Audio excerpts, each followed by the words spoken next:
ಮೂಲಗಳಿಂದ ಲಕ್ಷಾಂತರ ಭಕ್ತರು ಆಗಮಿಸುತ್ತಿರುತ್ತಾರೆ.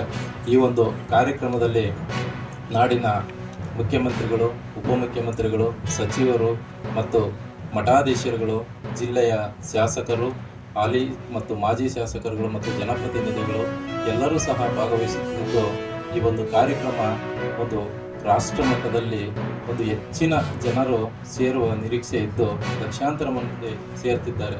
ಇದಕ್ಕೋಸ್ಕರ ನಾವು ಪೂರ್ವಭಾವಿ ತಯಾರಿಗಳನ್ನ ಮಾಡಿಕೊಳ್ತಿದ್ದು ವೇದಿಕೆ ಸಿದ್ಧಗೊಳ್ಳುತ್ತಿದೆ. ಅದೇ ರೀತಿ ದಾಸೋಹವನ್ನು ಸಹ 2 ದಿವಸ ಎಲ್ಲ ಬಂದ ಭಕ್ತಾದಿಗಳಿಗೆ ದಾಸೋಹದ ವ್ಯವಸ್ಥೆ, ವಸತಿ ವ್ಯವಸ್ಥೆ ಮತ್ತು ಸಾರಿಗೆ ವ್ಯವಸ್ಥೆಯನ್ನು ಸಹ ಮಾಡಿಕೊಂಡಿದ್ದೇವೆ. ಎಲ್ಲ ಒಂದು ಕೆಲಸ ಕಾರ್ಯಗಳನ್ನು ನಿರ್ವಹಿಸಲು ನಮ್ಮ ಸಮಾಜ ಮತ್ತು ಎಲ್ಲ ಸಮಾಜ ಬಾಂಧವರು ಸೇರಿ ಉಪಸಮಿತಿಗಳನ್ನು ಸಹ ರಚಿಸಿಕೊಂಡು ಕಾರ್ಯೋನ್ಮುಖವಾಗಿ ಈ ಒಂದು ಜಯಂತಿಯನ್ನು ಯಶಸ್ವಿಗೊಳಿಸಲು ಒಂದು ಕಾರ್ಯಕ್ರಮವನ್ನು ರೂಪಿಸಿದ್ದೇವೆ. ಈ ಕಾರ್ಯಕ್ರಮ ಇದೇ 14 ಮತ್ತು 15ನೇ ತಾರೀಕಿನಲ್ಲಿ ನಡೆಯುವುದರಿಂದ ತಾವೆಲ್ಲರೂ ಮುಂದುವರಿಸಬೇಕು. ಸುಮ್ಮನೆ ನಾವು ಇಲ್ಲಿ ಊರಾಗ ಗಲಾಟೆ ಮಾಡ್ಕೊಂಡು ಏನು ಮಾಡಿದ್ರು ಆಗೋದಿಲ್ಲ. ದಯವಿಟ್ಟು ಈ ಒಂದು ಕಾರ್ಯಕ್ರಮಕ್ಕೆ ನೀವು ಮುಂಚೂಣಿಯಾಗಿ ಸೇರಿದಿರಿ. ಇದೇ ರೀತಿ ಹೆಚ್ಚಿನ ಸಂಖ್ಯೆಯಲ್ಲಿ ಬರಬೇಕು.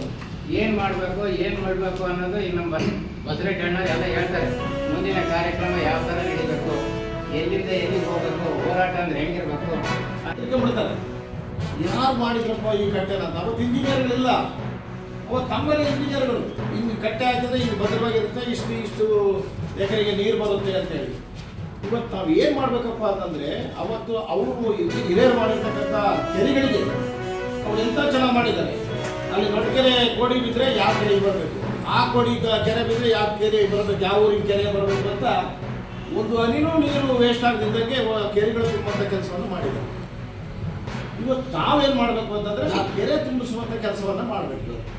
ಅವ್ರು ಕೆರೆ ಕಟ್ಟಿಬಿಟ್ಟಿದ್ದಾರೆ, ಇವತ್ತು 16 ಕೆರೆ ಕಟ್ಟಿದ್ದಾರೆ. ಇವತ್ತು ನೋಡ್ರಿ, ಅವತ್ತೆಂಥ ತಿಪ್ಪೇಸ್ವಾಮಿ ಏನು ಹೇಳಿದ್ದಾರೆ, ಮಾಡಿದವರಿಗೆ ನೀಡು ಭಿಕ್ಷೆ.